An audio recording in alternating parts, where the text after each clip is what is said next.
Las enfermedades las agrupamos en una cosa que se llama síndrome.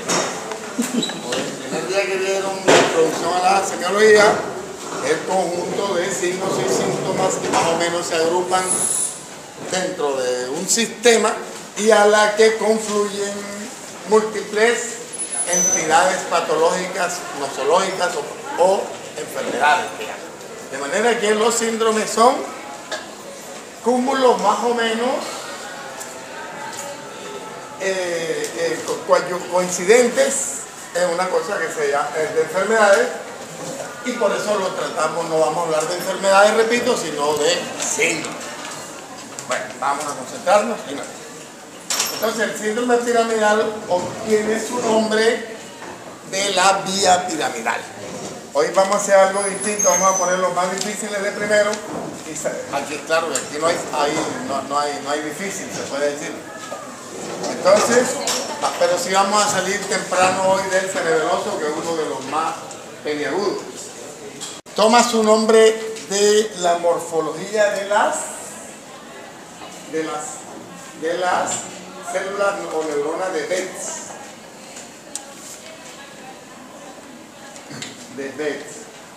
que están en el área de Brodmann, en la corteza prerolándica, motora, ya veremos, y tienen más o menos una forma piramidal, cuyo cilindro eje baja. La despolarización se da, la polarización sale desde el cuello de la neurona. Desde aquí parte el impulso prodrómico despolarizante que va a llevar la señal electroquímica, el potencial de acción o señal electroquímica, la va a llevar a las miofibrillas y va a generar un fenómeno de contracción muscular. Entonces, todo impulso motor despolarizante del área piramidal que sale del área anterior de la corteza del surco rolándico o corteza o área de Brodmann motora o prefrontal, se genera a partir de una neurona de forma piramidal que se encuentra en la corteza cerebral o neurona motora primera o neurona motora primaria. Desde ahí parte el impulso despolarizante para efectuar una orden motora que va a dar como resultado la contracción muscular de alguna masa muscular. Entonces, una masa muscular que está relajada, al recibir un impulso prodrómico despolarizante, genera una contracción. Una contracción muscular quiere decir que hay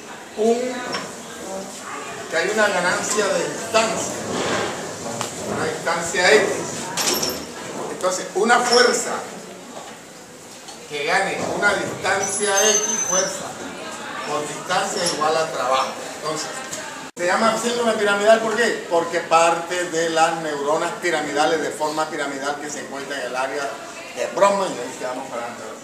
De ahí, todas estas neuronas van a confluir después de la corteza en la cápsula, que es por donde pasa por así decirlo, el mazo de cables, como el de los teléfonos, que viene desde la corteza, viene directamente a hacer relevo en los troncos basales, en los núcleos basales extrapiramidales, luego viene la decusación piramidal y finalmente estos cables hacen la decusación piramidal, pasan de izquierda a derecha o de derecha a izquierda, según sea el caso, luego se pasan por la médula espinal y van a darle las distintas inervaciones sensomotoras a la médula espinal y a los demás órganos de la periferia. Entonces, toda orden prodrómica despolarizante llega a un músculo más o menos relajado y lo contrae. Para que un músculo se contraiga, antes necesariamente ha debido haber un estímulo, ¿recuerdan? Inhibitorio. O sea que antes que, por ejemplo, el bíceps se contraiga, ya ha habido un impulso del tríceps inhibitorio. Necesariamente cada vez que usted va a hacer una acción, llámese en motilidad cinética voluntaria o motilidad involuntaria, siempre va a haber una carga inhibitoria al músculo antagonista y luego viene la carga activatoria, excitatoria del músculo agonista. Si no, no hay contracción muscular, y eso es lo que nos va a nosotros a explicar por qué hay parálisis espásticas y por qué hay parálisis flácidas. Entonces ya podemos decir que cuando hay una lesión de las células corticales inhibitorias, las parálisis serán espásticas, y cuando hay lesión de las células piramidales superiores, la parálisis será flácida. Entonces hay parálisis flácidas y parálisis espásticas según sea. Bueno, estos son apenas preliminares de todo esto. Entonces se llama vía piramidal, ahora sí, conjunto de signos y síntomas que resultan de una lesión de la vía corticospinal. El síndrome piramidal es muy frecuente por la longitud de la vía. Es la vía más larga que hay en el organismo. ¿Por qué más larga? Porque, imagínense ustedes, empieza en la corteza motora cerebral y termina en el hallux de los pies, por ejemplo. O sea, hace todo el recorrido, el cable sale de la cabeza y va a dar a las distintas partes del cuerpo. Por eso es por lo que hay mucha lesión, y por eso vamos a encontrar que hay 4 síndromes piramidales, subsíndromes piramidales: el cortical, el capsular, el troncular y el medular, pero ahí vamos uno por uno. Entonces, se caracteriza por déficit motor.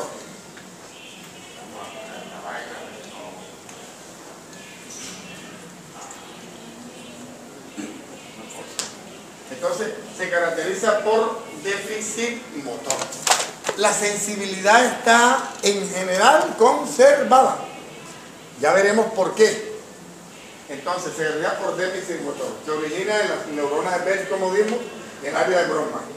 Se explora fundamentalmente por el signo de Babinski, lo veremos. Es el signo más representativo, más significativo de la vía piramidal. Es el signo que va a quedar. Así como allá en la valoración del tromboembolismo venoso va a quedar el signo de Homas, en la posición del Trendelenburg, aquí debe quedar de por vida por lo menos que el signo de Babinski es el más significativo de la exploración del síndrome piramidal. De manera que aquí vamos a tener, entonces, caracterizada por déficit motor, que puede ser paresia y plejía. La paresia es una disminución, solo disminución de la fuerza muscular. Solo disminución de la fuerza muscular. Mientras que la plejía es pérdida de la movilidad completa. Es decir, entonces vamos a tener paresias y plejías.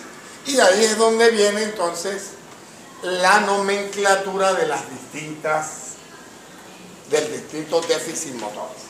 Cuando hablamos de los 2 miembros superiores, hablamos entonces de la palabra para. Si es déficit motor, solo que hay disminución de la fuerza, se va a meter para paresias.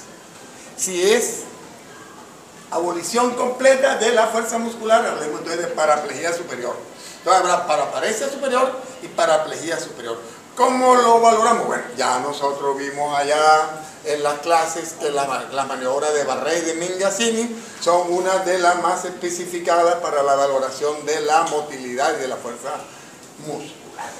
Entonces, pérdida de motilidad, signo de Babinski, al que volveremos una y otra vez. Por ahora, le anticipo que se hace con el pie. El signo de Babinski puede ser espontáneo. Uno llega a una parte donde hay una lesión piramidal y encuentra al paciente con el dedo gordo del pie, que en adelante llamaremos hallux, con una extensoadeducción, o sea, se extiende y se echa hacia afuera. Eso puede ser espontáneo, pero también puede ser ocasionado, puede ser estimulado, haciéndole al paciente un estímulo en lateral o interno del pie, y el paciente va a hacer este movimiento. Creo que lo veremos en los videos finales de la mañana. Hacia la otra, sí, ahora sí, doctor. Entonces, el síndrome piramidal. Puede haber cambios tróficos, cutáneos, vasomotores. Inclusive esto trófico es, por ejemplo, que haya úlceras de decúbito. Es tanta la parálisis que estas personas pueden hacer úlceras de decúbitos, cambios vasomotores, ya veremos que hay hipertensiones, hay hipotensiones. Trastornos sensitivos solo cuando hay daño capsular profundo. Lo que pasa es que hacia aquí están los 2/3 posteriores de la cápsula. Mientras que los 2/3 anteriores de la cápsula, que es el cableado que viene de la corteza, esos 2/3 son motores. Solo el tercio posterior es sensorial. Entonces, cuando la lesión es completa de la cápsula, por ejemplo, cuando se lesiona la arteria cerebral anterior y la media completamente, ahí sí va a haber implicación de la sensibilidad. Pero en general todas estas lesiones van a tener, uno lo nota con ustedes los estudiantes y en la práctica médica, vemos que hay hemiplegia completa, o sea, hemiplegia izquierda o derecha completa, y va a haber conservación de la sensibilidad. O sea, la persona va a estar paralítica de un lado, o como sea, de un brazo, de una pierna y todo, pero hay conservación de la sensibilidad. ¿Por qué? Por lo que dijimos, que los 2/3 anteriores de la cápsula son motores y el tercio posterior, solo el tercio posterior de la cápsula es sensorial. De manera que solo cuando el cableado completo se lesiona, entonces hay implicación de la sensibilidad. Entonces también cuando ponen los núcleos grises, y obvio que es cuando también la lesión toma el tálamo óptico. El tálamo óptico es la estructura a donde llega todo el relevo de la sensibilidad, llámese superficial, sensorial o visceral. Superficial, profunda o visceral, o propioceptiva o heteroceptiva, según hemos visto ya en cada cual en su rotación. Entonces, síndrome de Filamer, sigamos la otra vez. Entonces, miren ustedes, en efecto, va a haber 4 segmentos de lesión: cortical, capsular, troncular y medular. ¿Por qué? Porque lo dijimos a lo primero. Dijimos, la cortical es cuando solo hay lesión de la corteza motora. De la corteza motora. Solo hay lesión de la corteza motora. La capsular es cuando ya los axones, cuando hay la corteza, hablamos entonces de las neuronas, pero ya por así decirlo, el cableado, los cables que saliendo de la corteza, saliendo de uno y de otro lado, cuando esto se lesiona, ya entonces hablaremos de capsular. Luego troncular es cuando llega acá al tronco o área aquí donde está la decusación. Este para acá y esto para acá. Entonces, esto aquí es lo que llamamos el troncular, a nivel de protuberancia ahí. Y bulbo medular. Y luego otra vez se reúnen los cables acá, que es cuando entonces tenemos ya el segmento medular.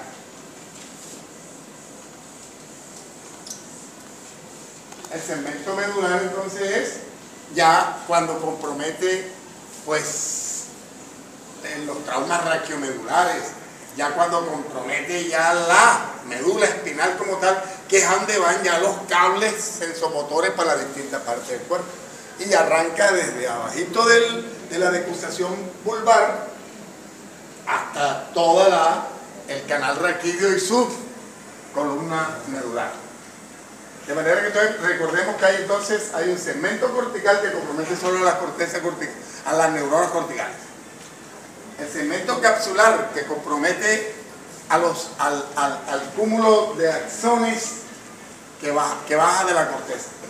Al área troncular, que es donde ocurre la decusación piramidal, llámese parte baja de la protuberancia y todo el bulbo medular.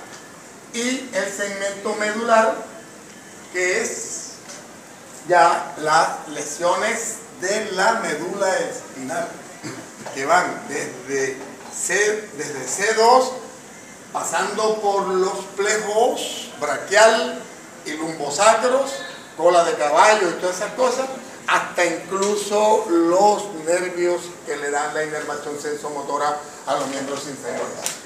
Ahorita habíamos hablado de la paresia y las plejías. Entonces, digamos una vez más que las paresias son disminución de la fuerza muscular, mientras que la plejía es la abolición completa de la fuerza muscular. Hablamos ahorita de la nomenclatura, porque terminamos, esperamos que llegaran todos, para hablar de que cuando hay lesión de los dos miembros superiores, hablaremos de paraparesia si hay disminución y paraplejía superior si hay abolición. Hablaremos entonces de paraparesia inferior y de paraplejía inferior, hablando de los dos miembros inferiores. Hablamos entonces de hemiparesia izquierda y hemiparesia derecha si compromete solo brazo izquierdo de un solo lado. Y hablaremos de hemiplejía, incluso puede haber hemiplejía completa, que sería facio-brachiocrural, y así se llama. Pero generalmente las hemiplejías vienen brachiocrurales, aunque, repito, las facio-brachiocrurales también van a ocurrir y las vamos a explicar a su debido tiempo. Entonces, ahora sí, ¿cómo sabemos que un síndrome piramidal es cortical? Sabemos que un síndrome piramidal es cortical cuando el paciente presenta afasia, más parálisis mono o hemipléjica y o facial, y me explico. Sabemos que el daño es cortical cuando el paciente, aquí la palabra clave es afasia. Y empecemos por la definición, ya debemos irla manejando. La afasia no es más que la pérdida más o menos completa del lenguaje, de la expresión o de la comprensión del lenguaje. Eso es una clase aparte. Con lo de la rotación mía lo tengo pendiente por cosas que han ocurrido. Bien, pero ya deberíamos saber que afasia es la dificultad de la comprensión del lenguaje comprensivo o del lenguaje expresivo. Y son básicamente dos, aunque pueden ser tres con la completa.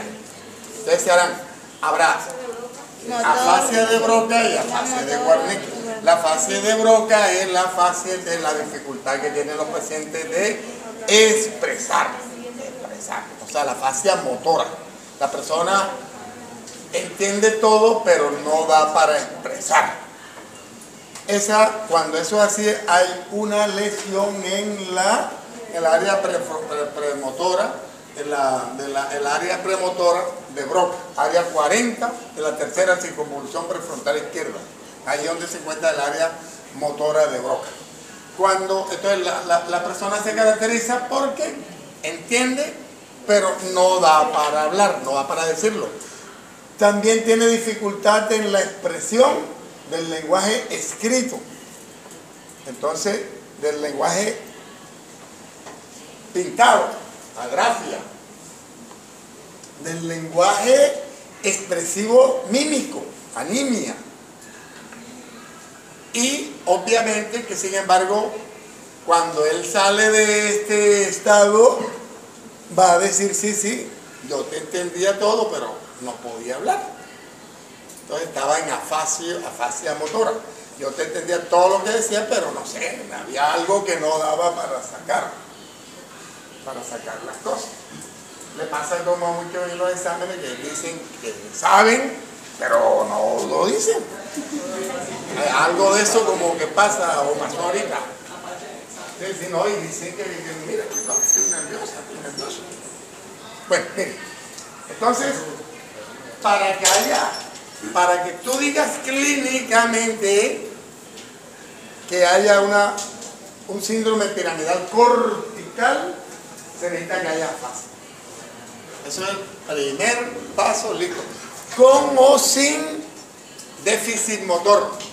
Claro que si el paciente te sale que tiene afasia, o sea que no puede hablar, o a su vez no puede entender, ya de entrada tú dices que sí tiene un síndrome piramidal cortical. Y si además presenta una monoparesia superior izquierda o una hemiparesia superior o completa izquierda o derecha, pues vaya usted poniendo de la firma que se trata de un paciente piramidal cortical. Entonces, estas son cosas que les va a salir en los exámenes y ojalá le quede de por vida, porque la afasia es de las palabras que nosotros debemos ya configurar en la memoria completa de lo que nos atrevemos a estudiar esto. Quiero que volveremos sobre esto, pero pasemos a la capsular. En la capsular hay solo déficit motor. El fenómeno clásico, el ejemplo clásico del síndrome capsular piramidal, no olviden que estamos hablando de los síndromes piramidales, pueden ser corticales, capsulares, tronculares, medulares. Entonces, el caso clásico del síndrome piramidal capsular es el paciente que tuvo pérdida completa del brazo y pierna, por ejemplo, o de parálisis facial sola. Pero eso sí, el paciente está consciente. Entonces el paciente está consciente, estaba orientado, habla, entiende, pero tiene parálisis en medio cuerpo o en un brazo o en una pierna o completamente facio-brachiocrural. Entonces queda claro que el síndrome piramidal capsular se caracteriza por mono o hemiplegia facio-brachiocrural. Ya entonces estamos entrando en materia. Ya podemos preguntar cositas sobre la marcha. Y se conserva la sensibilidad.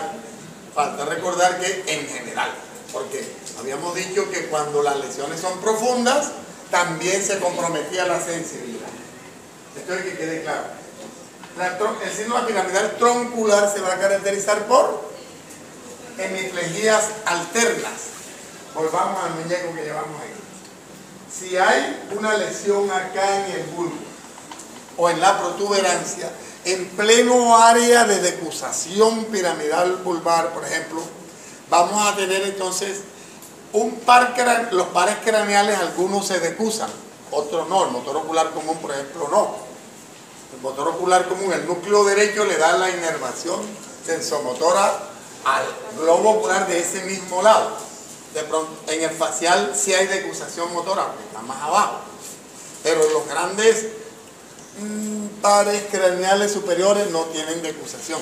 Entonces, supón tú que esté en el área, por cierto, que ese es el síndrome troncular más parecido, que ahí se presenta el famoso síndrome de Weber, que es parálisis alterna. Se paraliza el globo ocular de este lado, o sea, hay parálisis del globo ocular, parálisis motor de este lado, y un brazo o una pierna, o incluso brazo y pierna del otro lado. Entonces ya nosotros, por eso es que la semiología a veces le gana a la máquina. Le gana a la máquina en el sentido que el que conoce estas cosas, antes que le tomen la resonancia nuclear, antes que le tomen la TAC, todas estas cosas, ya el doctor que sepa, dice, no, el daño fue troncular. Bueno, el que no sepa dice, che, brujo, esta es una bruja, ¿verdad? Pero el que sepa dice, claro, ¿por qué? Hombre, pendejo, porque hizo parálisis alterna. Le hizo parálisis del globo ocular y de acá. ¿Qué quiere decir eso? Que la lesión está en el tronco vulvar o protuberancia baja. Eso es casualmente, ese es el ejercicio clínico. Ya medular, ya el cableado, ya los cables bajan, cada cual va para donde va. Entonces, dice, las lesiones del hemisferio, del mismo lado de la lesión ipsomedular. Es decir, si la medula baja es bilateral, no olviden que el ser humano tiene simetría bilateral. Es decir, el cableado que sale para acá, para los distintos músculos, ahí, si la lesión es de este lado, obviamente de ahí para abajo la señal eléctrica no va a aparecer, no hay contracción, y si es tanta tampoco hay sensación. Nosotros lo vimos con los jóvenes. En la valoración de la sensibilidad nosotros notamos muchas cosas ahí, pero aquí estamos hablando de la valoración integral de la actividad sensomotora. Entonces, medulares, la lesión será del mismo lado, es decir, un paciente que tenga una parálisis de todo el brazo izquierdo, vaya poniéndole usted la firma que la lesión está en la hemimédula de ese lado. Si tiene una parálisis cubital o dedo en el indicador, será una parálisis cubital de ese lado. Si es una mano en garra de mono, parálisis del mediano, de ese mismo lado. Si es parálisis genuflexia de la mano péndula, va a ser entonces de ese parálisis radial de esa misma hemimédula, y lo mismo va a pasar en los miembros inferiores. De manera que, repasito rápido, la cortical se caracteriza porque hay presencia de una fascia, sea motora o sea sensorial, cosa que usted debe extender en su clase particular. Capsular, solo hay déficit motor completo o parcial, pero con conservación de la conciencia y del lenguaje comprensivo y expresivo. El troncular es cuando hay déficit motor de un lado. Tú me dirías, bueno, ¿y cómo sabemos que hay déficit motor abajo? Es medular, es troncular, medular y no alto. Bueno, ahí es donde vienen ya las distintas maniobras, las distintas cosas, para uno decir si la parálisis es de inferior, de neurona motora inferior o neurona motora superior. Ahí podemos entrar en detalle. Pero los que sí están más fáciles son las corticales y las capsulares. ¿Por qué? Porque tienen capsular, generalmente hay branquioplural. Troncular hay de un lado, un compromiso del motor ocular común de un lado, que es el síndrome de Weber, y puede haber mono o hemiplegia o hemiparesia. Y la medular es que siempre va a haber del mismo lado. Lesión de este lado va para acá, lesión de este lado va para acá, lesión del otro lado va para acá. Es ipsolateral. Sigamos. Es más o menos, esto es lo que yo siempre he dicho en clase y en otras veces, el famoso homúnculo de Penfield, que es la representación, el mapa motor de la corteza cerebral. O sea, la representación mapeada en la cual la cara y la lengua y la mano tienen más neuronas centrales que, por ejemplo, el ombligo, por allá del abdomen, que no tiene grandes masas musculares. Esto nosotros lo hemos hablado en la rotación, que esto explica por qué hay movimientos más finos en, por ejemplo, los ojos, la lengua y las manos, que por ejemplo en los muslos o las grandes masas musculares del abdomen, porque se requiere más movimiento fino en las manos, la lengua y los ojos que en esas grandes masas musculares, por la misma naturaleza racional del ser humano. Cuando un elefante no necesita ensartar una aguja. Dale. Entonces, estas son, grosso modo, las grandes maniobras de Mingazzini para los miembros inferiores. Más o menos esta. Pues si hubiese déficit motor, uno incluso le hace resistencia allí, como para que pele cobre. El que está bien, pues hace resistencia. Pero el que tenga déficit motor, pues sí va a tener problemas y ni siquiera lo va a levantar. De hecho, en las plejías no hay ni siquiera asomo de movimientos voluntarios, tónicos ni cinéticos. Más o menos, la veremos a la siguiente. La de Barré es lo contrario, ángulo recto. Uno le hace algo de resistencia para acá y nada. Puede que en la paresia la persona mantiene el movimiento, pero no la fuerza muscular. Y la maniobra de Minghasini por los miembros superiores, que es la famosa maniobra esta, en la cual uno hace resistencia al paciente para ver si tiene una buena fuerza muscular tónica. Sigamos. La parálisis facial, algo de esto nosotros siempre vemos, nos compete algo de esto, aunque es asunto de la rotación, especificarla. Pero les recuerdo que la parálisis facial se va a dividir en parálisis facial central, cuando la lesión es de los centrales, cuando internamente en el cerebro hay una lesión de los núcleos motores que le dan la inervación al nervio facial. Entonces, lo que nosotros en semiología, y quitémonos ahora mismo la neurofisiología, es cómo se caracteriza. Un dato grande. En las dos, parálisis facial central y parálisis facial periférica. Es tema de rotación, pero salgamos rápidamente de esto. En ambas va a haber, obviamente, desviación de la comisura labial hacia el lado sano. En ambas va a haber lagrimeo o epíforas. En ambas va a haber pérdida de los 2/3 gustativos anteriores de la lengua. En ambas va a haber algo de ptosis palpebral, pero solo en la central hay conservación de las arrugas expresivas.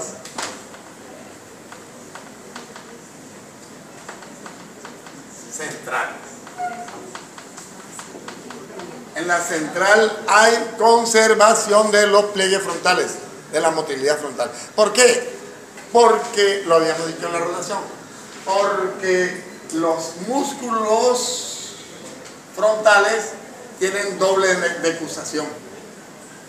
El de aquí le da la inervación a este y también a este. Le da a ese y a este, y el de aquí le da a este. Y obviamente que a él mismo. O sea, habrá que entenderlo. De todas maneras, en semiología, ¿no? Y está claro. ¿A qué se debe? Si uno le pregunta a lanza suelta así a un estudiante, ¿a qué se debe en la parálisis facial central de conservación? Hay que contestar, por la doble inervación de los músculos frontales. Por cierto, que no son uno solo, sino que al izquierdo y el derecho, que la gente pues corriente cree que hay un solo músculo ahí que hace así. No, hay de izquierdo y derecho. Entonces, se debe a que tiene doble decusación. De manera que cuando se lesiona uno de un lado, el otro le da la inervación. Cosa que debería ocurrir en el resto del cuerpo. Pero algo de eso pasa, como lo veremos. Como lo veremos, los haces estos capsulares que pasan, luego se decusan al tronco y van a la médula, el 85% de estas fibras se decusan. O sea, las células que salen de la corteza, luego a los núcleos basales, y luego se decusan en el bulbo, el 85% de las fibras motoras estas y sensoriales se decusan. Pero hay un 15% que no se decusa. Hay un 15% que saliendo del lado izquierdo, este 15%, baja por la médula del mismo lado. Y eso va a explicar que cuando hay grandes lesiones faciobranquiocrurales, por síndrome piramidal capsular, por ejemplo, o completo, va a explicar por qué el paciente va a caminar después y se va a recuperar. Y vamos entonces a explicar ahorita en el síndrome extrapiramidal la tetosis, o marcha, sobre todo el balismo, el minimalismo, que no es más que el movimiento torpe del que tiene lesión piramidal. El balismo es una secuela que la persona recupera los movimientos, pero los movimientos torpes. De hecho, camina lentos y torpes y se llama hemibalismo. Ya llegaremos allá. Pero por ahora les voy a anticipar que se debe a que el 15% de las fibras piramidales motoras, cinéticas, voluntarias y aún estáticas no se decusan, sino que baja del lado derecho, baja al lado izquierdo, del lado izquierdo, baja del lado izquierdo. Bueno, sigamos pues. Entonces, puede ser único o bilateral. Conservación de los pliegues frontales, habíamos quedado que es la central. Los demás signos clínicos suelen ser iguales a la periférica. Habíamos quedado en eso. Entonces ya podemos nosotros distinguir hoy, que usted le ponga a un paciente ahí, seguramente va a ser el examen oral en la práctica, que le pongamos, bueno, ¿y cómo distingue de una parálisis facial central de una periférica?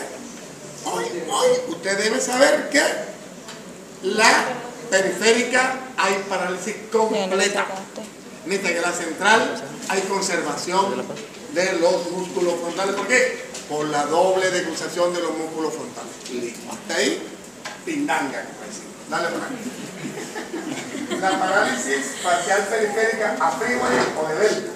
Hay hemiplegia facial, ¿vieron la palabra? Aquí la palabra clave es completa. Ahí no hay más nada. No hay pliegues frontales. O sea, no hay conservación de la motilidad de los pliegues frontales. Siempre es unilateral. Siempre unilateral. Esta es una parálisis facial completa.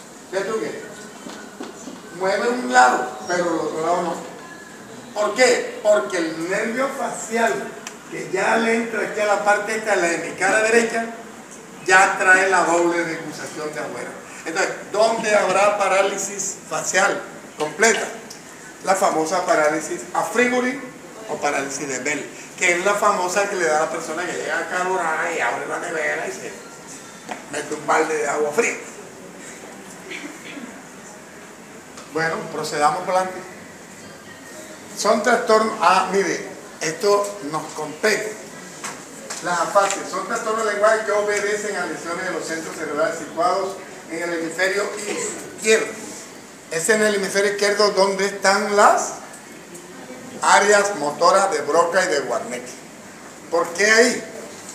Porque ahí es donde están. Entonces, sí, no hay explicación. A mí me preguntarán, ¿por qué el corazón está en lo izquierdo? Porque es que ahí está.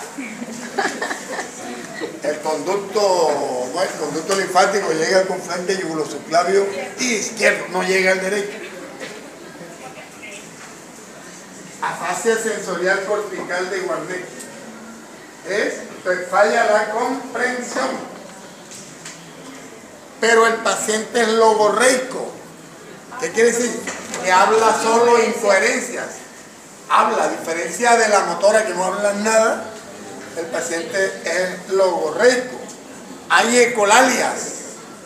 El paciente contesta exactamente lo que tú le preguntas.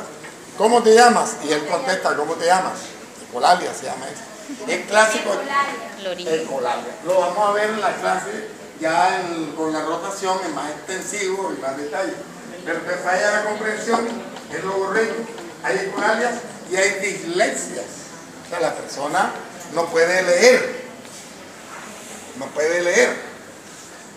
Se asocia a lesiones tumorales o vasculares de los lóbulos temporoparietales izquierdos. Ya, entonces, las lesiones van a ser hemorrágicas, tromboembólicas, tumorales, tromboembólicas o isquémicas.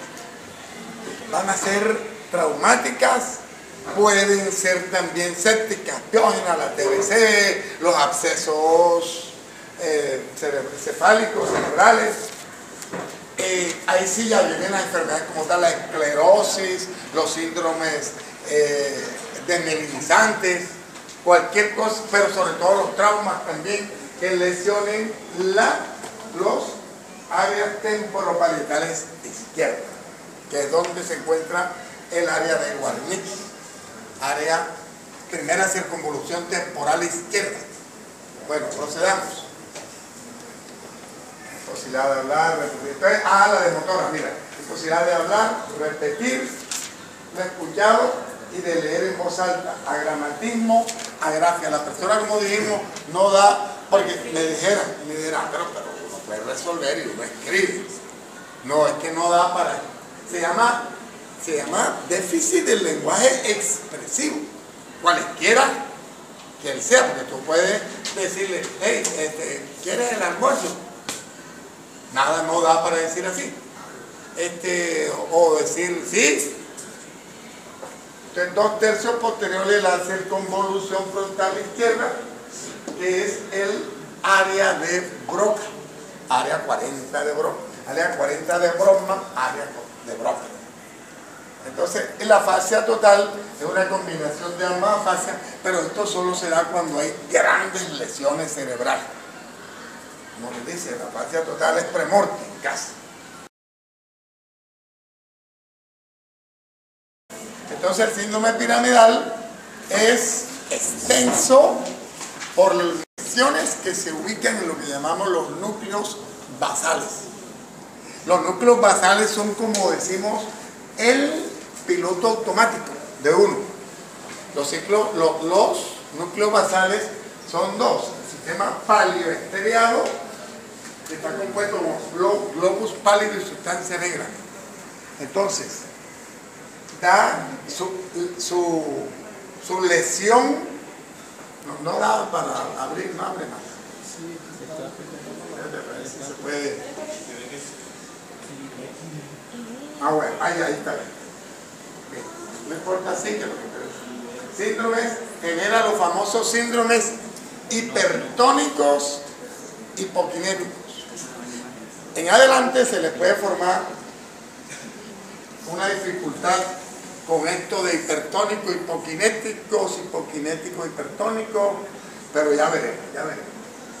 Lo importante de esto es saber que el síndrome característico, la lesión característica de estos síndromes del palio estriado, porque hay dos, así como en el piramidal vimos que hay 4 segmentos piramidales, en el extrapiramidal tenemos 2 segmentos, que son el palioestriado y el neoestriado. Entonces, la enfermedad o síndrome significativo de la lesión del globo pálido de la sustancia negra se llama el síndrome de Parkinson, que es retardo en el automatismo motor del equilibrio, sostén y postura en bipedestación. Es decir, no vamos a hablar de fisiología porque no nos compete. Sencillamente que la lesión del sistema palioestriado nos genera un síndrome hipertónico, hay hipertonía. Y por lo tanto hay hipoquinesia. Es como las momias estas que andan por ahí así y así quedan. Ya veremos por qué. Y no nos vamos a meter en la neurofisiología, que esto agiliza los movimientos motores. No, porque no. Aquí estamos en semiología. Entonces, sin embargo, aquí algo de esto dice: la función de él es inhibitoria del tono muscular. Agiliza los movimientos mímicos y automáticos. Yo pregunto, si algo me agiliza los movimientos mímicos y automáticos, cuando esto se lesiona, automáticamente estos movimientos nos va a ocurrir igual que cuando hablamos que si la lesión es inhibitoria, nos da parálisis espástica. Y si la lesión es excitatoria, nos da parálisis flácida. Entonces, aquí lo mismo. Si se lesionan los núcleos basales, se daña esto. Inhibitoria del tono muscular. Si se inhibe lo que inhibe, se activa. Si se inhibe lo que se inhibe, si se lesiona lo que inhibe, se activa. Esto ocurre sinérgicamente. Bueno, entonces, ahora sí, la característica va a haber ataxia bradisbásica. Es decir, la marcha va a ser una marcha senil. La persona va a caminar como los viejitos, va a arrastrar los pasos. Se llama bradisbasia o marcha senil, que arrastran los pies. Hay festinación y acaticia. Festinación es que inclinan el movimiento para adelante para compensar que no pueden frenar, porque al Parkinson, la marcha del Parkinson le queda dificultad frenar, porque le queda dificultad de rehacer movimiento, da una orden y se le pega el pito, como decimos. O sea, le queda dificultad frenar y reemprender un nuevo movimiento. Por eso se llama festinación. O sea, acaticia la dificultad de frenar la marcha. Y festinación, la inclinación del cuerpo hacia adelante. Pero además se va a caracterizar por rigidez. Rigidez. Son personas rígidas. ¿Por qué? Porque están lesionados los núcleos que casualmente dividen el tono muscular. Hemos quedado bien. Dicción monocorde.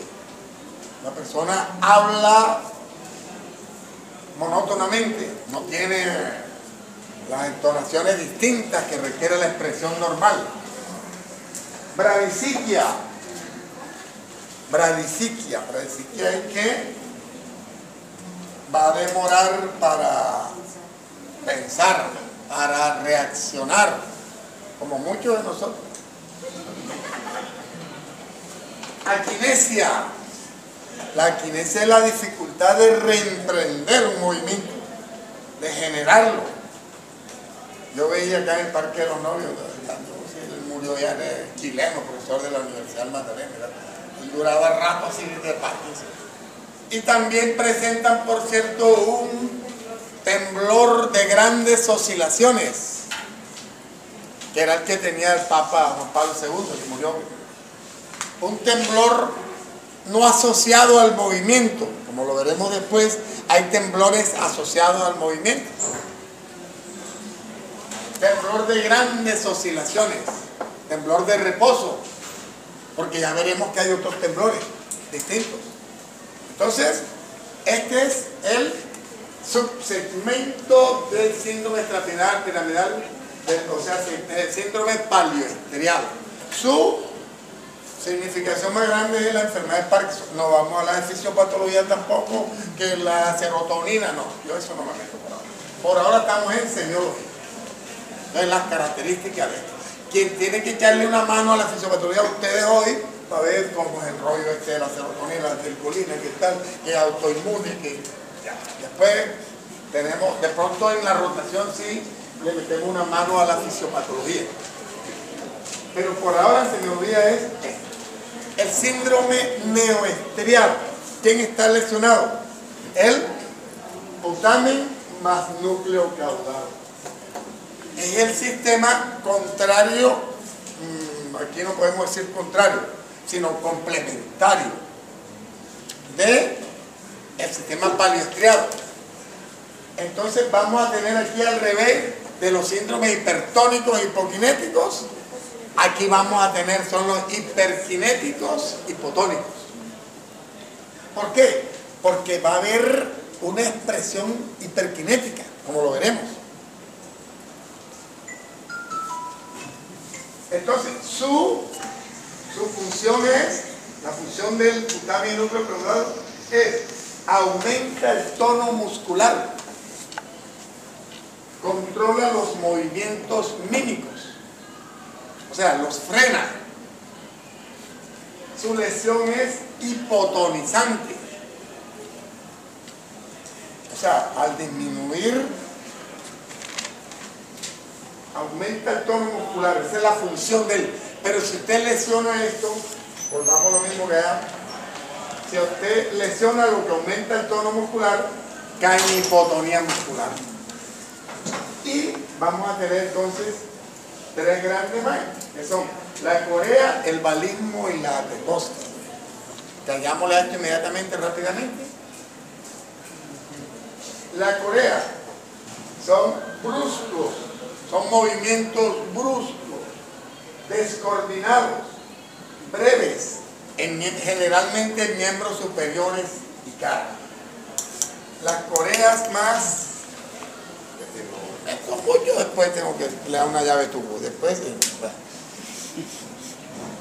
las coreas más frecuentes son la corea de Sydenham, que es bifacial, que es criterio mayor de Jones. en la fiebre reumática. Al menos yo a las rotaciones mías les hago énfasis en los criterios mayores de Jones para el diagnóstico clínico de la fiebre reumática, aunque noto que muchos no le meten el diente a eso, porque es que la fiebre reumática es una enfermedad fatal, desgraciadamente frecuente, y tenemos nosotros que diagnosticarla a tiempo, porque va a terminar luego en estenosis mitral y tricuspidia y aórtica, reemplazo valvular o muerte prematura. Pero antesito ya ha debutado con coreas menores. Entonces, las coreas se caracterizan por movimientos bruscos, descoordinados, breves. Las menores son faciales, hemifaciales. La corea de Sydenham. Pero está la de Huntington, que ya es mayor. Ahí en unos pueblos del Atlántico, Juan de Acosta, hay una, y aún acá hubo, ahora día, no sé si Pirri o pésimo día que sea, séptimo día. Presentaron una familia entera que tiene una corea mayor, de Huntington. Huntington, pues no es que caminen como uno, es lo que llaman el mal del San Vito.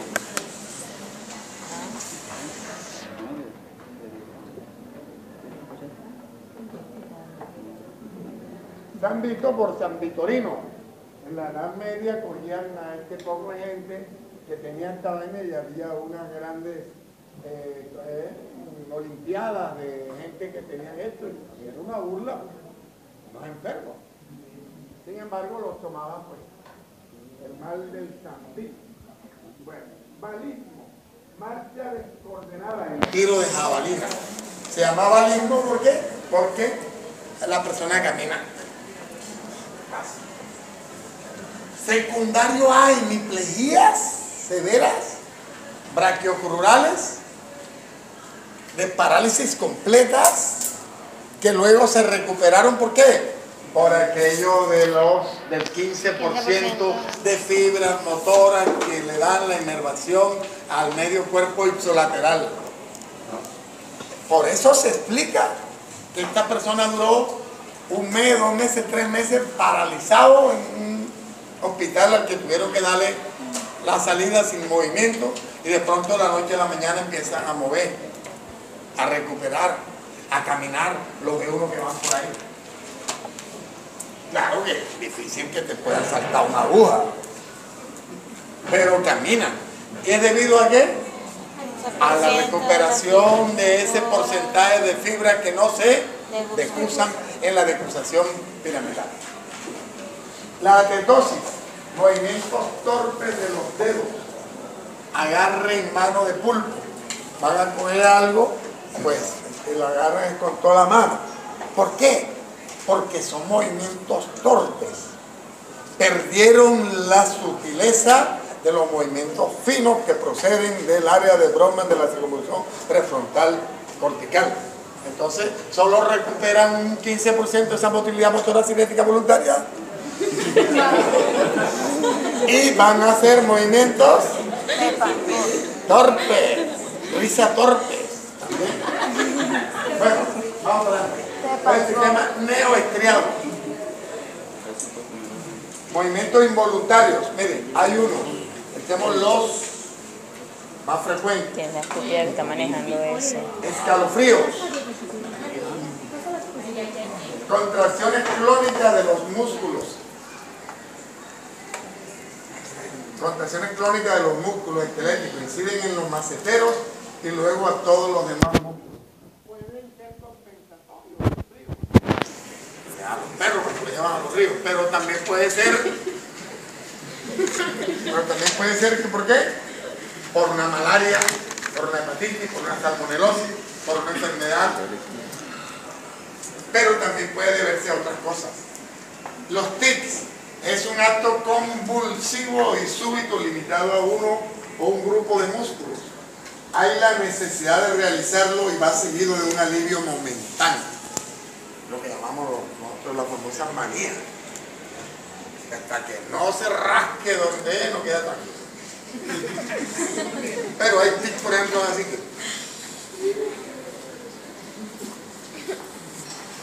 puede ser faciales, guiños, labiales, contracciones maniáticas, esta es la palabra clave, cervicales, levantamiento de hombros, etc.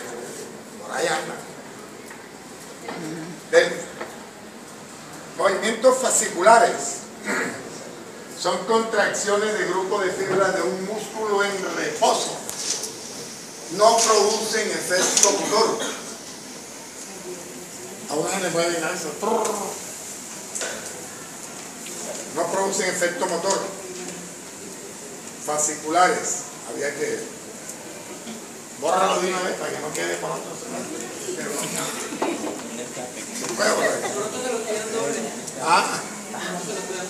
Bueno, miosimias. Mira, este es importante, la miosimia. Son movimientos vermiculares continuos. Mira, son como se empiezan a mover desde el deltoide acá y hasta que llegan aquí. Generalmente de los brazos. Cuando ya llega aquí vuelve a empezar. Generalmente están asociados a problemas de la neurona motora inferior. Antes era muy frecuente por el polio. El polio empezaba así. Ya los médicos, cuando el pelado lo llevaban, o con el brazo, que se le empezaba a mover, ya el médico le decía, viene el polio, va a terminar paralítico. Pero esto ha desaparecido con el advenimiento de la vacuna del polio. Pero, bueno, tentativamente, miosimia, entonces son movimientos vermiculares continuos ondulantes de los músculos. Lesión motora medular, generalmente indica lesión motora inferior. Mioclonías son contracciones bruscas y rápidas de tipo clónico, involuntario, que aparecen en un solo músculo, pero provocan desplazamiento de las masas afectadas. Es decir, aquí sí hay movimiento, la mioclonía. Estas son palabritas que les puede salir en el examen final. Y es que no es en el práctico. Entonces, diferencia entre una miosimia y una mioclonía. Que las miosimias son movimientos vermiculares que no generan desplazamiento de las palancas óseas. Bueno, ¿qué más? Movimientos involuntarios. El hipo sería una mioclonía o contracción irregular del diafragma. Calambres es una contracción muscular dolorosa, paroxística, que generalmente involucra un solo músculo. Puede dar por frío, por hipercalcemia, pero también por trastornos, síndromes excitatorios. Dale, proceda. O postraumático. Movimiento involuntario, temblor es un movimiento oscilante espontáneo, involuntario, localizado, generalizado, fino o grueso, continuo o esporádico, pero puede también ser asociado o no al movimiento, como lo veremos. Temblor de reposo y temblor intencional. El temblor de reposo clásico es el del Parkinson. La persona así ya está dormido. Aparece también en los estados emocionales y disminuye con el reposo un poco. Temblor intencional se encuentra en las lesiones cerebrosas.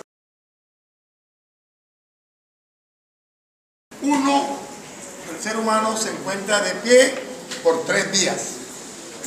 La vía visual, la vía laberíntica y la vía propioceptiva de los cordones posteriores. Generalmente tenemos afortunadamente las 3 vías, por eso no nos caemos y hasta corremos. Con 2 vías, con una vía que se caiga, no nos caemos nosotros. Pero con 2 vías, sí nos caemos al suelo. Por eso es que cuando cerramos los ojos, tenemos que, para subir la escalera es difícil. Entonces ya veremos a ver por qué en el signo de Romberg, el signo de Romberg es el más representativo de la valoración del síndrome laberíntico. Echémosle una mano antes de meternos en un cuadro, cómo actúa el síndrome laberíntico. Estos son los conductos semicirculares que se encuentran en el oído medio. Estos conductos internos, los conductos semicirculares están llenos de un líquido que se llama líquido endolinfático. Y son de cada lado, están así. Uno anteroposterior y lateral así. Cada uno de los dos tiene líquido endolinfático y cada uno de los dos tiene en el centro de toda la vincha del lado arriba aquí, tiene un huesito esponjoso, liviano, que se llaman los otolitos.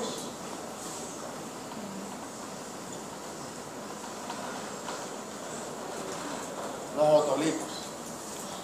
De manera que cuando nosotros hacemos un movimiento anteroposterior la cabeza así, quien se mueve es el conducto semicircular.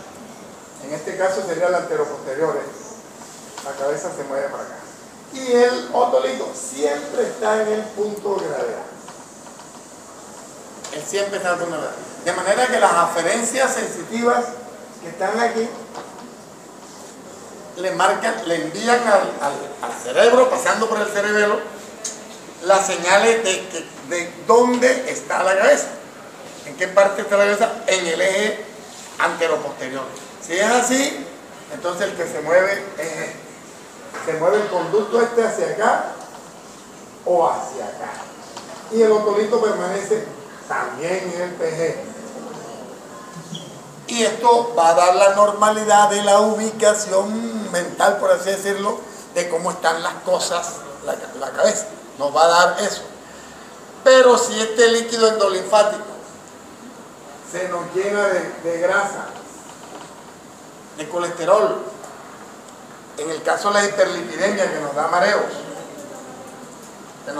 la gente llega, tengo mareos, hasta el colesterol, el triglicéridos, le dice uno. ¿Por qué? Para descartar que no haya hipercolesterolemia, hiperlipidemia, que son las que hacen que el otolito se quede pegado. Entonces, el colesterol y el triglicérido hacen que el otolito se quede pegado y la persona hace así y el otolito se va también para adelante. Entonces, esto es lo que va a generar el mareo, lo que llamamos nosotros cinetosis. O en el colesteatoma, en el cual la que se endurece es la pared del conducto, esto de los conductos estos semicirculares. Entonces, al endurecerse la pared de los conductos semicirculares, el otolito queda trancado. De manera que cuando hace así, él no se queda en el PG, sino que se va con el conducto. Entonces esto le da unas aferencias desagradables al cerebro, a la conciencia, y cuando vuelve a la normalidad siente como si estuviera pegado. Entonces, ahí vienen los famosos. Entonces, hasta ahí explicado la fisiopatología del síndrome laberíntico, de un lado o del otro. El síndrome de Romberg no es más que paciente con los pies firmes, cierra los ojos, puede o no echar las manos hacia adelante, los brazos, y puede ser que se lateralice siempre hacia el lado afectado. Si está acá, uno esto lo hace siempre porque los mareos que llaman, que suelen ser incapacitantes, suelen ser simulados. La persona dice, no, incapacítate por mareo, ¿quién va a saber que tú tienes esto? Entonces viene, usted le hace esto hoy y dice que sí, que se cayó de este lado, pero si el tipo cuando pasó la incapacidad viene por otra incapacidad y esta vez dice que es del lado izquierdo, usted se lo coge, le dice, no, pero ven acá, si tú la vez pasada, no, verdad que es del lado derecho. Entonces hay cosas que se pueden simular. Acuérdense que los dolores se disimulan, se pueden disimular, y esto se puede simular, hacer ver que tiene afectado el derecho. Entonces hay que apuntarlo siempre. De manera que entonces toma sus aferencias, establece un sistema de núcleo. Nos podemos volar esto perfectamente, porque ya explicamos esto. Déjenle para acá. Síndrome laberíntico, síndrome vestibular. Cuando la función de ambos laberintos, derecho e izquierdo, es distinta, o sea, uno predomina sobre el otro, aparece el vértigo. El vértigo es la palabrita, esta clave, que es igualito a lo que nosotros llamamos mareo, cinetosis, y que puede ser vertical, como en onda carrusel, o horizontal, que es la más frecuente, que vemos que se nos va la cosa. En la medida que apuntamos la mirada, se nos va de ahí la cosa, y entonces vértigo horizontal. Dice, esta es la respuesta del organismo para compensar el desequilibrio de la posición corporal que no existe en la realidad. Por eso, que la explicaba, sin entrar en las vías laberínticas esta, de cómo es que realmente actúa el sistema del otolito dentro de los canales semicirculares. Y el líquido endolinfático, que es un líquido muy seroso, finito, que se puede poner grueso con el colesterol, el triglicérido y aún la hiperglicemia, y obvio que con la edad también se puede, con la esclerosis senil, puede haber también, bueno, el síndrome del laberinto, cualquier alteración orgánica funcional que se dé en este sistema tendrá lugar a trastorno del equilibrio y a ver, pueden ser también otra vez por traumas, por isquemia, por hemorragia, por tumores, por diógenos, sepsis, esclerosis, nistagmos. El nistagmo no es más que la oscilación del globo ocular en la mirada extrema. Es decir, le dice al paciente que mire para allá y al mirar para allá el globo ocular queda oscilando. Entonces se llama nistagmo. Generalmente da del lado del síndrome, del lado del laberinto comprometido. Vértigo. Esto lo induce a adoptar posturas correctivas para evitar caerse. Dale, vale. Mira, cuando el vértigo es intenso se acompaña de náusea, vómito, palidez, sudoración, tal cual, como dicen por ahí. La gente dice Mariano Buce.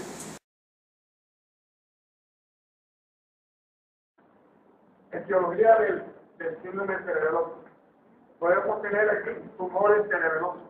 Los tumores de la fosa posterior son grandes, enormes. Tumores de la fosa posterior que han desencuentrado algo del cerebelo. Tumores de la fosa posterior. Bueno, del cerebelo propiamente dicho, del parencima cerebeloso. Tumores de hemorragia, traumatismo, la famosa caída de las hamacas altas, una hamaca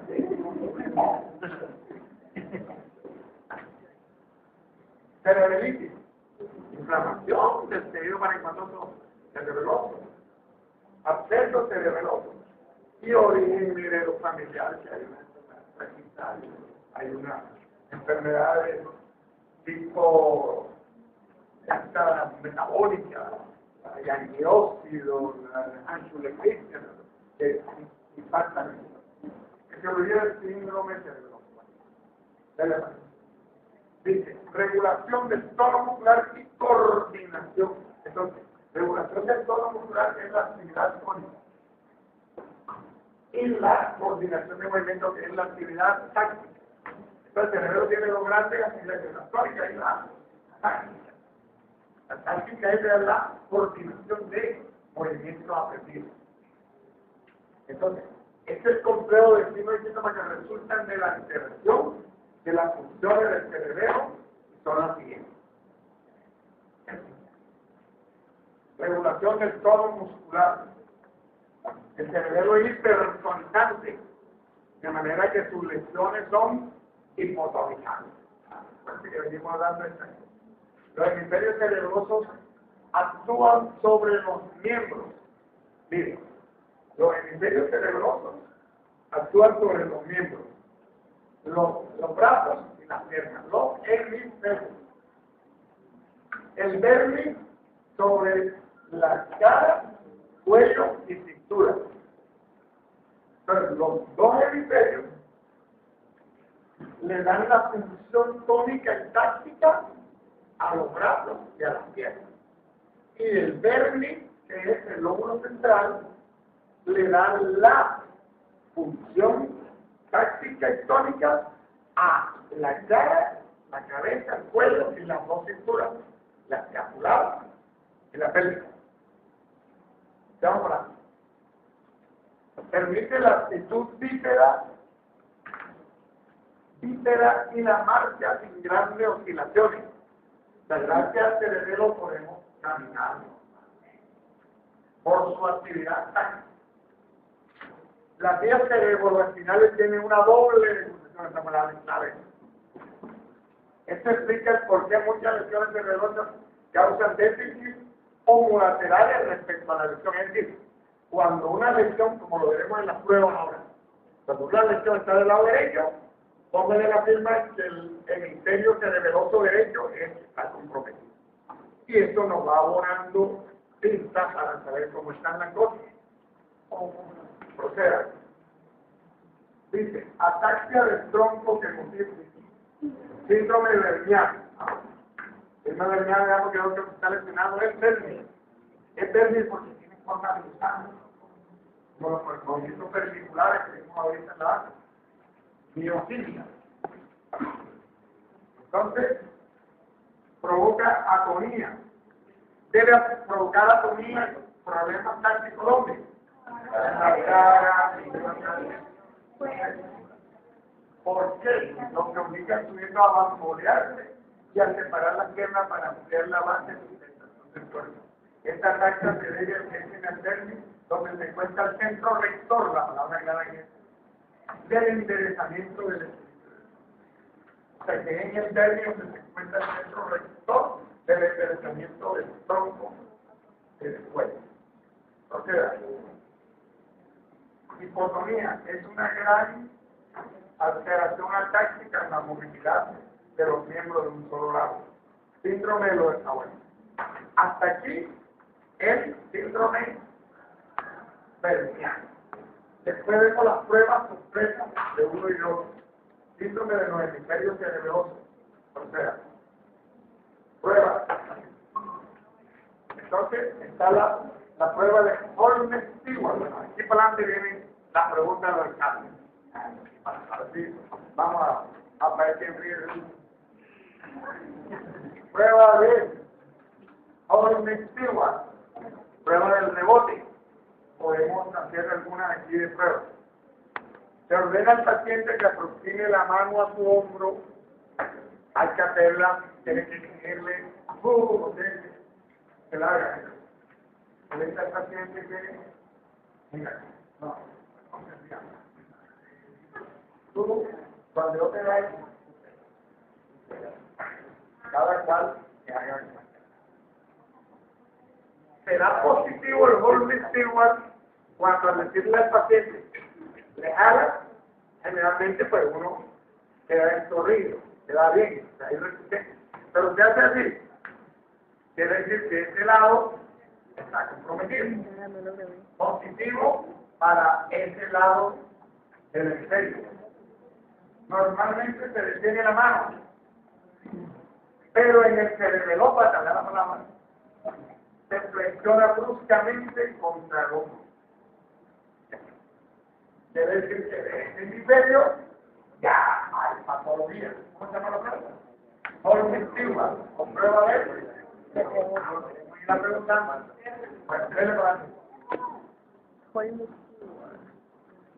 Hipermetría, generalmente la de dedo nariz, dedo dedo, dedo rodilla, índice. La de los correctos, antes del advenimiento de la alcoholimetría, era la que uno encontraba los policías.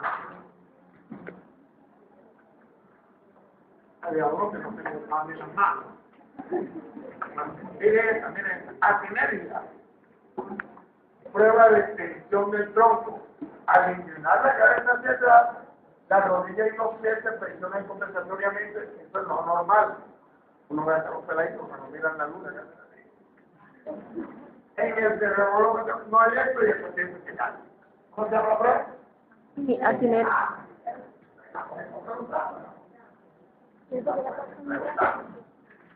El temblor.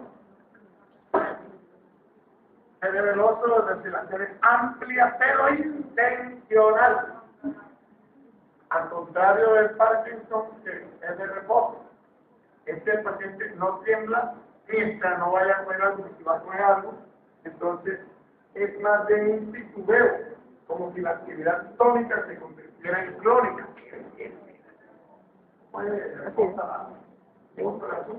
Como si la actividad tónica se convirtiera en crónica, porque las condiciones crónicas son así. Entonces se llama el temblor, y ahorita le ponemos nombre a eso también. Dele, proceda. La discronometría. Hay retardo en la ejecución de los movimientos. La prueba de la presión. La mano del hemisferio enfermo aprieta con retardo respecto a la cama. Luego uno le dice al paciente que apriete simultáneamente las dos y uno nota que. Pero la que retarda, que sería esta, es la que indica que de ese lado del cerebro hay algún problema. Además, esta prueba puede ser coincidente. O sea que le da la prueba de Horner igual, le da la micrometría derecha, entonces te va dando pinta para hacer un diagnóstico mínimo de síndrome. Entonces, ojo con esta palabrita que se la baje. ¿Está en el examen? Braditelequinesia se limita a la amplitud de la expulsión motora, deteniéndose el acto motor antes de alcanzar el objeto propuesto. Vamos a explicar.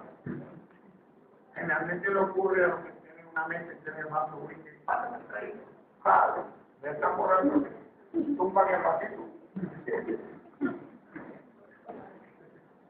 Quiere decir, pero generalmente ocurre que va a coger algo y aprieta antes de llegar al objeto. ¿Cómo se llama? Pero más también. El doctor Pipo se testea en nuestra pregunta. Ya te dice, ¿cuál de estas no hay en la empresa? Así que hay que saber si la dice. O la pone así que se parece. Braditelequinesia, o sea que la persona. Claro, uno puede suponer, Brady, como institución B. Tele, movimiento de distancia. Para que la persona va a coger algo y aprieta antes. Uno no la cosa. Debe haber otra. Trastorno de la palabra.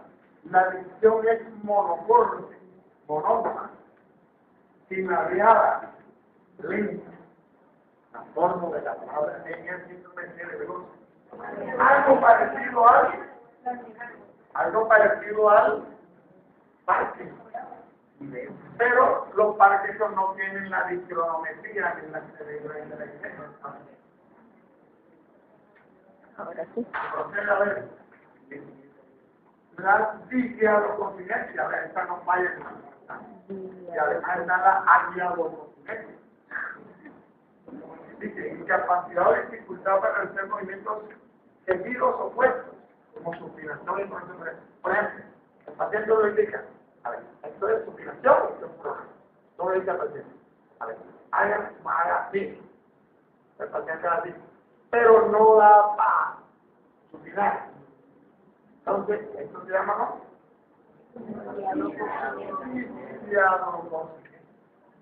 O lo hace con dificultad de la digialocontinencia, o no lo hace que es la agialocontinencia. Palabra hermosa. Hermosa la pregunta. La incapacidad de ese lado. O sea que habíamos quedado de las lesiones de ese lado y que la lesión ipsilateral del cerebro.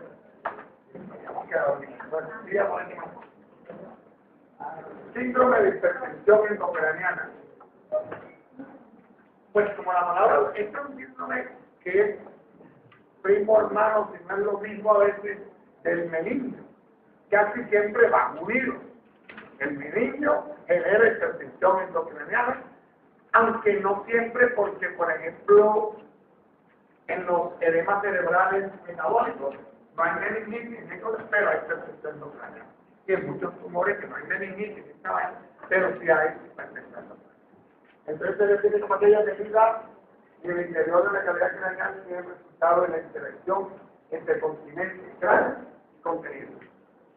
A uno se le inflama cualquier otra víscera, cualquier otra cosa, y no pasa nada. pero el cráneo el cráneo es rígido, la cavidad craneal es rígida. Entonces, al inflamarse o aumentar el volumen, bien sea por infección, bien sea por tumor, bien sea por cuerpo externo, o metabólicamente, como en el caso del edema cerebral, pues aquí va a haber un síndrome de hipertensión endocrinal. Va a haber alta presión allí con un compromiso que veremos inmediatamente.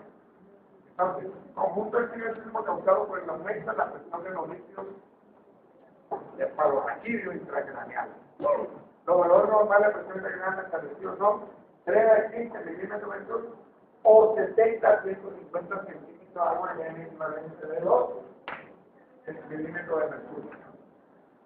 Dale, hasta ahí, fisiología. Lo vamos a meter en la fisiología. Aumento de microencefalografía. Hematoma a nivel de la masa fetal. Todo hematoma es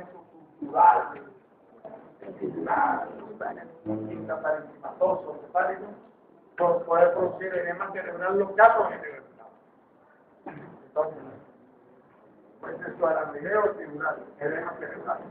O sea, produce, todo esto va a producir cefalea, vómito y anomalía muscular. Vamos a explicarlo. Los vómitos los vómitos son en proyectil y no están asociados a náuseas. Que es una de las preguntas que le ponen aquí. Entonces, los vómitos de la hipertensión endocrinal no están asociados a proyectil y tienen una soltura sola de buena primera. No como los vómitos intestinales, fecales, gases, congeniales, que están asociados a la cefalea generalmente es global, intensa y pulsátil. Las anomalías musculares generalmente están asociados a parálisis, papiledema y a parálisis del tercer paso, el motor ocular común. Pero vamos a ver cómo valoramos el motor ocular común en la clase de rotación, cómo valoran el tercer paso. Cada cual se da el mismo. Pero es parálisis del motor ocular del tercero, del cuarto y del sexto. Generalmente de los músculos oculomotores. Vamos a ver. Entonces, complicaciones, decodificación, degeneración. Estas dos palabras indican lo que llama uno muerte cerebral a largo plazo. Decodificación es trastorno de la conciencia. Degeneración ya es cuando ya hay trastorno de los signos vitales. Y esto es grave. Por eso estos síndromes son tan fatales. DLB. ¿Qué más? Clasificación de la enfermedad. Aumenta la frecuencia cardíaca. Aumento de la presión arterial. Se llama síndrome de Cushing. No síndrome de Cushing, sino síndrome de Cushing. En el síndrome de tensión intracraniana hay un problema. Mientras la hipertensión endocraniana persista, la presión arterial va a estar alta. No baja ni con nitrocruciato de sodio, ni con los merandinos, ni con los calcaminoides, nada de eso, ¿verdad? Sino que hasta que no baje la presión intracraniana, no baja la hipertensión arterial severa que genera la propia hipertensión endocraniana. De manera que esto es, claro, se llama signo de. Y por eso es por lo que verán que hasta que en la unidad de cuidados, bueno, ante el advenimiento de estas medidas de la tortilla, pues estos pacientes fallecían. Pero ahora con el advenimiento de la unidad de cuidados intensivos, pues ellos dan el omniprol, los diuréticos osmóticos, el manitol, sobre todo, después lo difunden, y esto baja la hipertensión endocraniana, o sea, el edema cerebral. Disminuye la frecuencia cardíaca. Después de la gran aumento de la frecuencia cardíaca, cuando se aumenta esta hipertensión endocranial, suelen ser bradicardizantes, hasta que incluso llegan al paro cardíaco, que es lo que a la larga va a generar la muerte. aumenta la presión arterial, ya, seguimos con eso. O viceversa, la presión arterial termina para descartar. Disminuye la frecuencia arterial, muerte inminente. Son como los pasos del síntoma de inflación. Dale, vaya.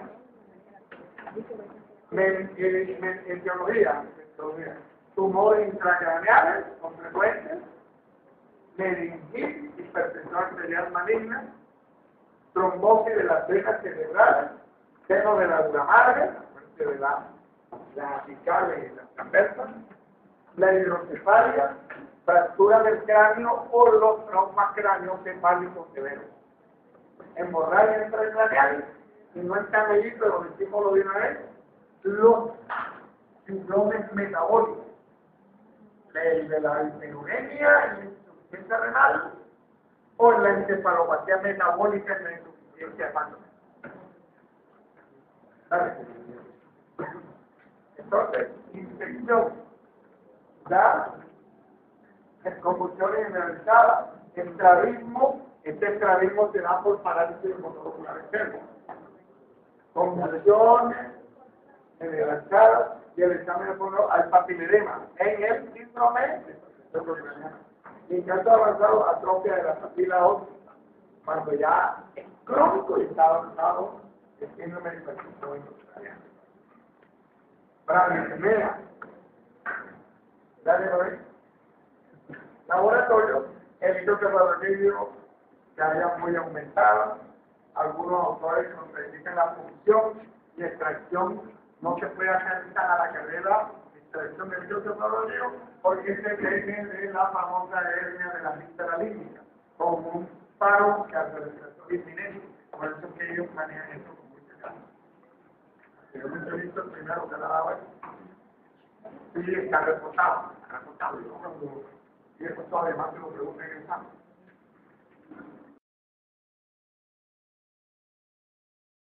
La medicina, la insomniana, pestañas, procesos cerebrales, meningios, cardíacos, tóxicos, trastornos metabólicos, anoxia cerebral, eclampsia gravídica y coesteria. Causa más frecuente epilepsia especial, neurosis histérica, afecciones maculares, tumores y clases metabólicas, por ejemplo, la hipoglicemia puede darlo después de menos 60 miligramos por ciento.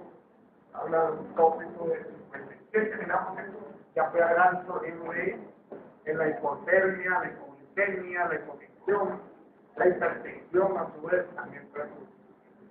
O sea, causas por edad. Bueno, ahí vemos a ver unas causas ahí. Dale, pues. Son convulsiones terribles. En la edad que se presentan en niños menores de 5 años debido a inmadurez cerebral vascular convulsiva. Fiebre mayor de 38 grados, que dura más de 5 minutos. De menor intensidad que el ataque epiléptico. Baño de una de lengua. Aura, diarrea y no deja secuelas neurológicas. No deja secuelas neurológicas esta convulsión, pero un porcentaje de personas que hayan convulsiones pueden seguir al síndrome convulsivo crónico. Creo que es el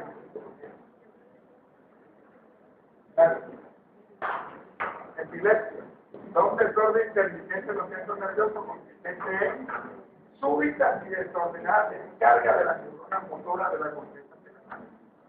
La manifestación más frecuente de epilepsia son las crisis convulsivas. Ataques epilépticos generalizados localizados. Pérdida de la conciencia y la localizados no hay pérdida de la conciencia, que lo llaman la crisis parcial. La crisis parcial simple. ¿Vale? Entonces, epilepsia genuina, gran mal o disritmia cerebral. Este convulsiva de forma brusca y sin causa aparente. Principales factores encadenan angustia, estímulos súbitos, luces centellazos, música estridente, lecturas prolongadas, menstruación, alcohol, droga. Proceda. Gran malo, este convulsivo se acompaña a las siguientes lecciones del primer síntoma. El aura premonitoria es como especie de una sensación que le da al paciente poco antes de que le dé la convulsión. casi que como que presiente que le va a dar, es inminente esa sensación de histeria y de angustia que a su vez antes bien la predispone más. Entonces, sí, idea de terror o angustia, movimiento automático, que alorrea su duración, sensación de calor o frío, sensación de entumecimiento, percepción, sonido, olores o imagen. O sea, el conocimiento del aura ayuda en el diagnóstico topográfico del foco irritativo. Aura motora, bueno, porque ya la aura motora habla. Entonces, epilepsia de la gran mayoría. Pérdida de conocimiento, caída de acción y frecuentes lesiones en la cabeza. Convulsiones tónicas que duran de 10 a 20 segundos cada una.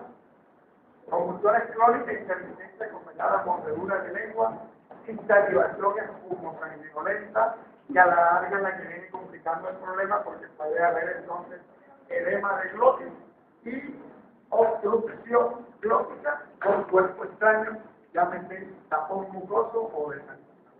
Con, obviamente, hipoxia cerebral que actúa sobre el cuadro. Ideal bilateral paralítica. Parálisis bilateral también da porque hay trastorno de la vía piramidal. Incontinencia de esfínter, y cada falla de senosia celular, ingurgitación de venas superficiales, debido a la gran contracción generalizada que genera. Acuérdense que la gran masa sanguínea se encuentra en lo que llama uno, pues la sangre periférica.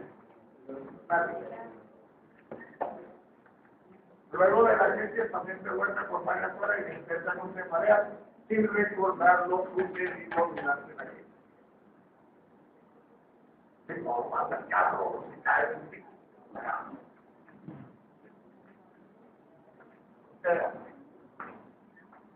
Epilepsia no compulsiva, existencia de ausencia o privaciones personales de concentración, mirar a pie y mirar al cerro. Es lo que llaman desaparece la cosa constituida por el gran mar, miren qué detalle. Muchas desaparecen, estas desaparecen después de esta edad, pero puede quedarse el pico pegado y pasará. Ya. Pero esta ausencia puede ver que hay crisis de agonía, la persona en el suelo de buena manera. O sea, epilepsia jacksoniana, las convulsiones crónicas que se inician en una parte del cuerpo pueden propagarse a la mitad del cuerpo o generalizar. Facial cuando comienza en la cara, brachial comienza los dedos de una mano, urural cuando comienza los dedos del pie. En general no se acompaña pérdida de conocimiento a menos que se generalice.